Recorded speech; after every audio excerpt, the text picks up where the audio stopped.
नमस्कार जय जगन्नाथ मु ज्योतिर्विद गजेंद्र कुमार नाथ आपण मानक स्वागत करुच्ची आज एक स्वतंत्र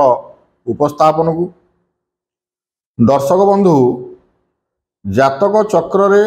बा ज्योतिष शास्त्र रे अनेक गुड़िए सुयोग अच्छी अनेक गुड़िए दुर्योग अच्छी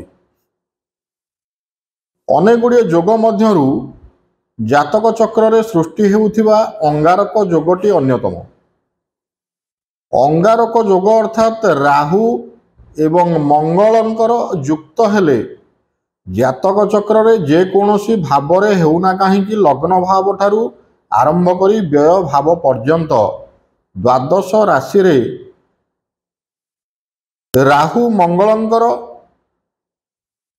युक्ति हेले बा राहु युक्त मंगल हेले रहिले उक्त भावरे अंगारक नामक एक जोग सृष्टि हुए जहाँकि जातक चक्रर एक दुर्योग रूपे परिगणित करा जाए। अंगारक जोग अर्थात शुणिबाकू जहाँ जेमिति लागुची अंगारक अर्थात जे कोनोसी भावरे राहु युक्त मंगल रहिले अंगारक जोग सृष्टि हेले से भावटी अंगारक जोगटी विनाश करिथाए। जदि लग्न भावरे रहिले स्वास्थ्यगत समस्या सृष्टि करे, जदि धन भावरे रहिले ताले धन क्षेत्र रे अभाव सृष्टि करे बा जेते धन रोजगार कले भी आपणकर कोनोसी ना कोनोसी बाटरे अजथाटारे खर्च हो जाए। से भली तृतीय भावरे सहज भाव जहाँ को कुआ जाए आपणकर सहज भावरे जदि अंगारक दोष सृष्टि हुए राहु मंगल युक्त होकर रही जाती आपण सामर्थ्य रे आपणकर आशंका सृष्टि हेबो बा आपण कोनोसी कार्य करिवा पूर्वरु आगे भयभीत हेबे एवं आपणकर सामर्थ्य पराक्रम रे क्षुर्ण रहिबो। मातांक भाव चतुर्थ भाव रे जदि आपणकर अंगारक दोष सृष्टि हुए तेबे मातांक सहित विरोधाभास सृष्टि हेबो एवं सुख संपत्ति जान वाहन क्षेत्र में मध्य एते सुफल पाई परिबे नाही। जदि पंचम भाव बा संतान भाव रे अंगारक जोग सृष्टि होईची निश्चिंत भाव रे संतान संतति उत्पादन क्षेत्र में बाधा प्राप्त हेबे एवं जदि कन्या मानक जातक रे एई जोग सृष्टि हेईची ताले निश्चिंत भाव रे थरे दुई थर मिसक्यारेज हेला परे गर्भपात हेला परे तापरे संतान संतति रहिबे ताहा पुणी जदि शुक्र किंबा बृहस्पतिर दृष्टि पंचम भाव को रही थाए। षष्ठ भाव रे अंगारक जोग सृष्टि हेले ऋणग्रस्त हुंती रोगग्रस्त हुंती शत्रुग्रस्त मध्य हुंती। सप्तम भाव रे जदि अंगारक जोग सृष्टि हुए आपणकर दैनंदिन जीवनर रोजगार उपरे प्रभाव पकई थाए एवं आज जदि रोजगार होईची आउ तापर केउं दिन हेबो सेमति किछि ठीक ठिकाना न थाए। दाम्पत्य जीवन रे कलह सृष्टि हुए एवं आपणकर जदि विवाह हबा पई पुओ बा झियो मानकर थाए ताले विवाह क्षेत्र रे मध्य प्रतिबंधक सृष्टि हुए बा बाधा सृष्टि हुए। अष्टम भाव रे जदि अंगारक दोष सृष्टि हुए अष्टम भाव रहिले राहु एवं मंगलंकर प्रत्यक्ष पूर्ण दृष्टि धन भाव उपर को रही थाए।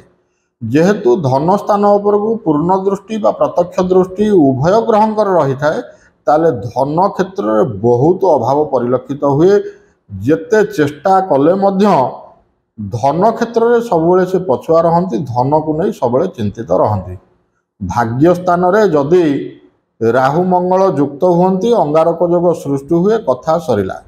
तेना भाग्य स्थान धर्म स्थान पितांक स्थान मोटामोटी भाव रे भाग्य को 9th हाउस जोटा कि नवम भाव भाग्य स्थान भाग्य भाव रे यही जोग जदि सृष्टि हुए तेबे भाग्यर फलटी आपण को प्रतिकूल परिस्थिति देकी गति कराए बा भाग्य बल आपणकर हानि कराए। कर्म भाव बा दशम भाव रे जदि आपणकर अंगारक दोष सृष्टि हुए बारंबार कर्मर परिवर्तन हुए एवं जेते चेष्टा कले मध्य मन लाखी कर्मटी आपणकर जोटे नाही। कर्म को नहीं सबुबले आपण मानसिक स्तर रे असंतोष व्यक्त करती बा कर्ममय जीवन आपणकर दोदुल्यमान स्थिति दे सदा सर्वदा गति करे। जदि एकादश स्थान रे आपणकर राहुयुक्त मंगल रहुचंती तेबे आपणकर आय स्थान लाभ स्थान प्राप्ति स्थान बा इच्छा पूर्तिर स्थान एकादश भाव सबुबले व्याहत हुए बा घात प्रतिघात भितर चले। आपण जेतेबेले 100 टंका पाइबार सामर्थ्य आपणकर थाए सेठी 10 टंका पाई आपण बाध्यतामूलक खुशी हुंती एवं प्राप्ति स्थान आपणकर कोनोसी प्राप्ति जहाँ भी आपण प्राप्त करिया को चाहूचंती सेतरे विघ्न आसे एवं पद्म घुंचिला भली धीरे धीरे घुंची घुंची समय गड़ी जाए एवं इच्छा पूर्ति आपणकर मन भितर जो कामना अछि इच्छा पूर्तिर स्थान एकादश स्थान आपणकर इच्छा केबे हेले पूर्ण करिया को दिए नाही एई जोग। द्वादश भाव रे जदि राहुयुक्त मंगल रुहंती अंगारक जोग सृष्टि हुए आपणक वैवाहिक जीवनर सुख शांति सबको विनाश करि थाए।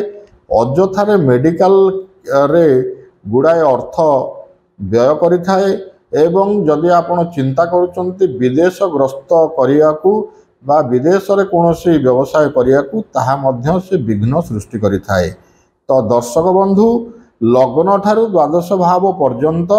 राहुयुक्त मंगल